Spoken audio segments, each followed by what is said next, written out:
Alors, on remarque, et ça c'est les études qui le montrent, Gary, les jouets de filles sont par ailleurs beaucoup plus coûteux. Il suggère aussi qu'on attend des filles qu'elles soignent la sphère domestique. Ces jouets sont donc rarement à leur avantage, les pauvres.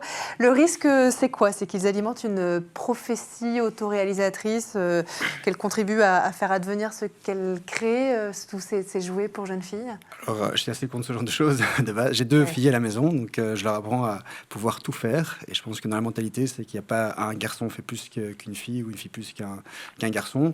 Et je pense que c'est ce que nous, on essaie de mettre chez Kiddie Wolf. C'est clair qu'il y a des stéréotypes, il y a une pression sociale, parfois un peu du passé qui reste là, mais c'est à nous à faire changer les choses en tant que parents et aussi en tant que créateurs de jouets. Donc c'est un travail sociétal presque, de pédagogie. On parlait de pédagogie auprès des revendeurs et des magasins. Sociétal, après, c'est peut-être un grand mot, et je veux dire, je veux pas dire que Kiddie Wolf arrive à ce niveau-là, mais en tout cas, nous, en tant que parents, on crée des jouets pour nos enfants et ça nous tient à cœur. Ouais, je pense quand même qu'il y a, comme le disait Gary, bien sûr l'envie de participer aux parents, enfin, en tant que parent, participer au développement de l'enfant. Mais on a quand même, je pense que selon ce que vous disiez sur l'effet sociétal, une grosse responsabilité, parce que c'est quand même les premiers objets que les enfants ont dans les mains. Il y a une très grosse passation à travers ces objets. C'est là où vont se créer les premiers codes, les premières couleurs, les premières imitations de nos parents.